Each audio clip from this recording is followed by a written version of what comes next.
Hello guys! నేను మీ సాయి తేజ. ఇంకొక important అప్డేట్‌తోనైతే మీ ముందుకొచ్చిన. ఆ ఇంపార్టెంట్ అప్డేట్ అయితే చాలా ఇంట్రెస్టింగ్ ఉంది గాయ్స్. వీడియో లాస్ట్ వరకు చూడండి. Blue star media founder Dhruv Mukherjee గురించి, ఆయన చేసిన మంచి పని గురించి నేను ఈ వీడియోలో చెప్పబోతున్నాను.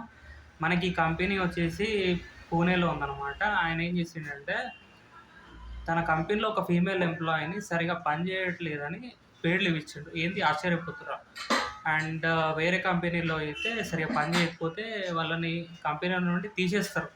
మోస్ట్‌లీ ఈయన మాత్రం ఆమెకు పెయిడ్ లీవ్ ఇచ్చిండు. అది ఎందుకంటే వివరాల్లోకి వెళ్తే బ్లూ స్టార్ మీడియా అనే సంస్థ అనేది కంటెంట్ సర్వీసెస్ ప్రొవైడ్ చేస్తదనమాట. B2B business services.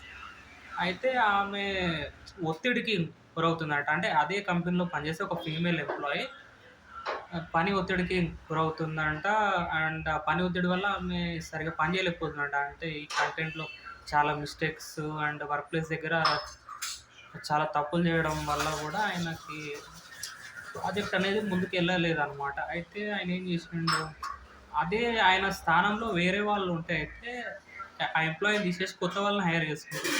అయితే ఈయన ఏం చేసిండంటే, ఆ అమ్మాయి ఎవరైతే ఫీమేల్ ఎంప్లాయీ ఉన్నారు కదా, ఆ అమ్మాయి ఇంటి దగ్గరనే కోవర్కింగ్ స్పేస్ ఏర్పాటు చేసిండు. పూణేలోని ఎర్నబ్ దగ్గర 3 డేస్ అది.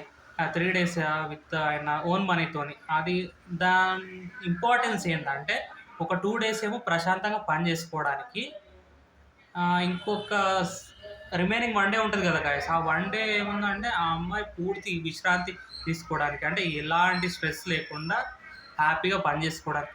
ఈ పోస్ట్ చూసిన నెటిజన్లు ఏమంటుర్రంటే, సార్ మాకు కూడా జాబ్ కావాలని ఆ కంపెనీకి జాబ్ అప్లికేషన్స్ అయితే చాలా వచ్చినాయంట. చాలా రియల్లీ ఆయనకు హ్యాట్స్ ఆఫ్ చెప్తున్నాను. నిజంగా ఇలాంటి బాస్ అయితే ఈ కాలంలో చాలా రేర్. అయితే కొంతమంది అప్లై చేసిర్రు కదా! అప్లై చేసిన వాళ్ళలో ఒకరికి జాబ్ కూడా ఇచ్చిండంట ఆయన. రియల్లీ గ్రేట్, గ్రేట్, గ్రేట్ ఆయన. ఇంకొకటి విషయం ఏందంటే, ఈ ఈ పోస్ట్‌ని స్వయంగా ఈ కంప్లీట్ మ్యాటర్‌ని ఆయననే తన లింక్డ్ఇన్ పోస్ట్‌లో షేర్ చేసిండంట. అండ్ ఈ న్యూస్ విన్న తర్వాత నేనైతే ఐ ఫెల్ట్ సో హ్యాపీ అనమాట. ఆయనేందంటే హ్యుమానిటీ. ఆయన మానవత్వంతోని స్పందించిన తీరైతే రియల్లీ టేక్ ఎ బౌ అనమాట. అసలు నిజం చెప్తున్నా, హ్యుమానిటీ ఈజ్ గ్రేటర్. ఏందంటే, ప్రార్థించే పెదవుల కన్నా సాయం చేసే చేతులు మిన్న అని ఆయన ప్రూవ్ చేసిండు. అండ్ గాయ్స్, ఈ వీడియో మీకు నచ్చినట్టయితే ఈ వీడియో మీద ఒపీనియన్ కమెంట్ బాక్స్‌లో తెలియజేయండి. అండ్ లైక్ చేయండి గాయ్స్. మనకి ఇంకా సబ్స్క్రైబర్స్ 8 మందే ఉన్నారు. ప్లీజ్, ప్లీజ్, ప్లీజ్ సబ్స్క్రైబ్ చేసుకోండి. And please, I'm kindly requesting, subscribe to my YouTube channel Sai Teja voice. జై హింద్.